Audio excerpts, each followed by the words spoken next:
No, this is perfect. Thank you so much, Don. What I will do now is, if you have a question, you are welcome to ask it in a public chat. I had a few questions already sent and forwarded to me, so I will ask that. My atheist friend did have time to pop in, and he couldn't stay for long, but he definitely sent me a question, and I think if he looks back at the recording, he will really would want an answer for his question. So let me start with his. I said two of the questions are basically the same. So the question is the following. Science shows conclusively that God is not necessary. Believing in God's existence does not in any way or form necessitate his existence. It is mere wish thinking. Do we need God for the universe to exist? That's actually 4 or 5 different questions rolled into one. That's like asking, when did I stop beating my wife? It's a complex question. Yeah, okay, when he says it's wish fulfillment, does anybody wish for a God who will burn people in hell? I don't think so. So that idea is just pure nonsense. It's perhaps even more wish fulfillment for atheists that he not be there so that they don't have to stand in judgment for their behavior in their life. I'm sorry, could you read it one more time? Because there's some of those I kind of, it's such a complex question. If you could read it one more time, I'll address each of them individually. Absolutely, Don. Yeah, I think he's first of all making a statement. He says science shows conclusively that God is not necessary. So that is an assumption. And then he goes on to say it's mere wish thinking. And then he asks the question, do we need God for the universe to exist? Do we need God for the universe to exist? And I think it boils down to the question of how did the universe start? How did something come from nothing? If God does not exist, well, then the atheist has a similar problem than what we biblical theists have. Isn't that true? Yes, as far as wish thinking, that has nothing to do with whether God exists or not. Wishful thinking about God is he or she is discussing the psychology of believing, which is a different question entirely, and it applies just as well to the atheist as to the believer. They're wishful that there's no God.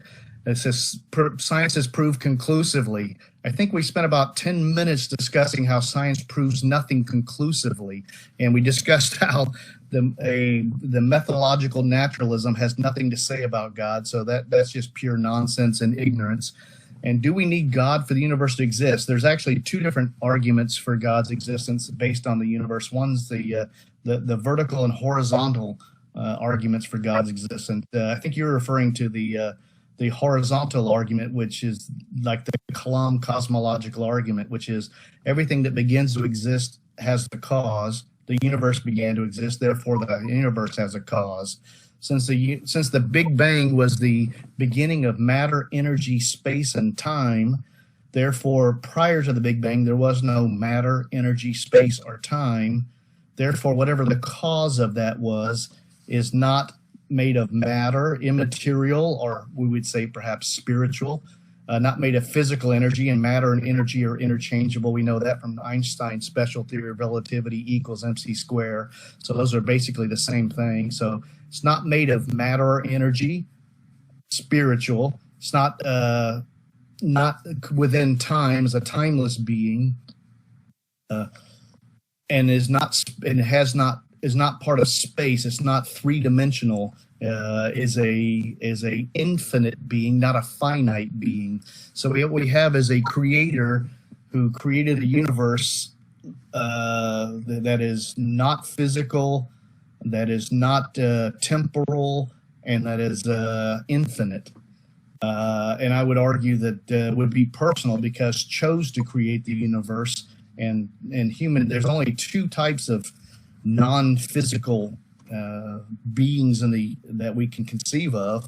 One is the personal God, and one is impersonal abstract objects like numbers and logic and such like that. Only one of those 2 would have the ability to create anything, and that would be God. So we're perfectly rational from a horizontal cosmological argument, the Kalam, to believe that God created the universe. And as far as his saying you don't need God, that's obviously that's pure nonsense.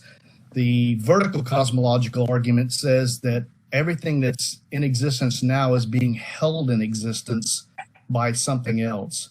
That is, if there was no oxygen, I wouldn't be here. Everything is existence is caused by something other than itself. And if every part of the universe's existence is caused by something other than itself, then the universe as a whole is caused by something other to exist by something other than itself. In this conception, the universe is more like a song than like a toy truck. A toy truck, if you find it, could have been there for any amount of time, but a song, you have to postulate who is singing when you hear it, that there must be a source that continues to keep this song in existence. So from two different directions, God is necessary for the universe to exist, because either everything in the universe causes itself to exist, or there's an end to that chain. It's kind of like you're looking at Christmas lights hanging, and you hang this light on the one above it, and you hang that light on the one above it. You can't hang lights above it infinitely. It has to be anchored somewhere, and the cause of existence, the causal chain of existence, terminates with God, that God causes all to continue in existence. So the person is misinformed and just plain wrong, making statements and throwing the word science out there doesn't make it a scientific statement. Absolutely. No, well said. Well said. Well, here's another fun question. I think this looks at it from a very different perspective. Okay. So it says, I agree that science cannot explain the need for meaning, but it can surely help me to brew a beer to feel happy. Does it mean that science, does it mean therefore that science is therefore more useful than belief about a fairy tale God? Oh, he's referring to a pragmatic explanation. If everything that makes his life worth living is based on a theistic universe, then and I'm not referring to beer as being necessary from theistic. I'm talking about joy, the happiness he feels. From an evolutionary standpoint, beer does not contribute to the propagation of the species in a positive way. It's enjoyable, certainly, if it's good beer, and by that I mean not American beer. But does that make it so? From a pragmatic perspective, does I hope he's being funny, because if God's necessary for us to even exist, if God stopped willing our existence, then the universe would cease to exist. Then I think beer would be of secondary and science would be of secondary importance. And then, as you know, we discussed the limitations of science. Absolutely. Well, Clayton Phillips in the chat said William Lane Craig versus Christopher Hitchens, the classic debate between them two about does God exist. Hitchens mentioned that the galaxy, the Andromeda, is on approach to collide with the Milky Way. That is in a few million years, I think, and it will cause a mass extinction. What are your general thoughts on the collision from a theistic Christian perspective? Well, I think that proposed collision is in the hundreds of billions of years in the future.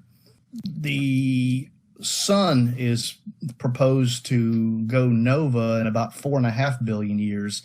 So if you follow a purely scientific line of reasoning, then humans would be extinct long before the Milky Way and the Andromeda galaxy ran into each other. From a Christian perspective, I don't see God waiting hundreds of billions of years before he decides he's seen enough. Yeah, here's another question that might lean into that question, and it's also from a question on the existence of evil. It says, did God create evil? If so, why would he hold us morally accountable? Did he not set us up for failure? Sorry, I write the questions down, type them down as you say them to make sure I don't lose track. Did God create evil? I actually discussed that. I realize I said a lot of things, But did God create evil? Evil's not a thing, so God did not create evil. When God created the universe, he said it was good. And by that, what is meant is not morally good. Stars moving has no moral aspect. It's more the traditional philosophical understanding of good as meaning God created the universe and it was what he intended it to be. A good cup is what holds liquids. A bad cup doesn't hold liquids. There's no moral judgment there. And in that sense, the universe was good because it was did exactly what God intended it to do. So evil, as I discussed, is a privation. It's a lack. It's parasitic on the good. So he did not create evil. So why can he hold us accountable? Because we choose to do evil. We choose to do less than what God says is the best. If God created everything, including humans, and he had a telos, an end, a purpose in mind, then there's a better and worse way to get to anything. There's many ways to mow your lawn. You could use a lawnmower, you could use scissors, you could use fingernail clippers. But there's better ways, and God's way is the best way, and any other way we do is either less good towards the same purpose or against his purpose. It is evil in the sense that you are now working against God's purpose. So can he hold us accountable for that? Of course. That's why he can hold us accountable for that, because we're in the act of rebellion. We're sinning against God. He has created us to be a certain way. We know it. Every time a child goes to a shop and steals something, they know they're doing wrong. You feel it inside you. Everyone knows they're doing wrong. Some of them can numb their feelings by alcohol, drugs, or enough repetition of the wrong, or hanging out with enough people to convince them they're right. But deep down inside, there's a conscience that's telling us we're wrong, and we know it. And when you stand before God, you're not going to sit there and say, oh, you judged me unfairly, because you're going to know that you've been in front of a perfect God that knows every thought and every action of your life and knows why you did everything. God is a perfect judge, and in the end, when you're being judged, no one's going to have an excuse. God gives all of us a certain amount of light, and no matter whether we've heard the gospel or not, and how we respond to that light is how he will judge us, not based on whether we followed a certain law we never heard of or thought about. Excellent. Well, let's quickly get to Tawanda's question. I think it's a good question as well to answer. He starts off and he says, so essentially science can explain naturalistic world, but fails at explaining the non-naturalistic world. An example is science can explain the sunset, but not why we find the sunset beautiful. Or am I missing the argument? If I'm correct, it would also mean science cannot account for evil, nor can it account for selfless good. What would you say about that? Let's see. Can science? Yeah, exactly. Science can't explain what's going on inside your head when you're finding the sunset beautiful, because science doesn't have a definition of beautiful. But it's interesting. As scientists recognize beauty, don't get me wrong. I'm just saying that as a scientific explanation, there is none. You'll find physicists repeatedly say that certain theories they knew was right because the mathematics were so beautiful.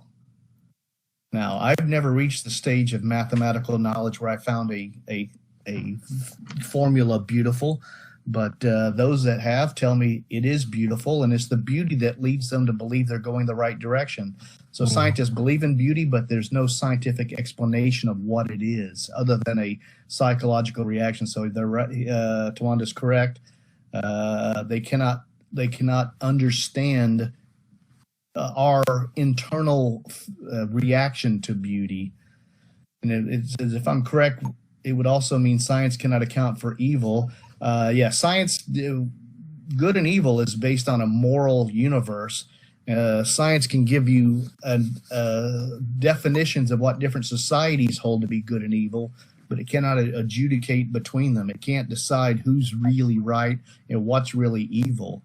Scientists can tell you that most of the world thought Nazi Germany in World War II was evil, but it cannot make that pronouncement itself because there's no mechanism within science to make those sort of judgments.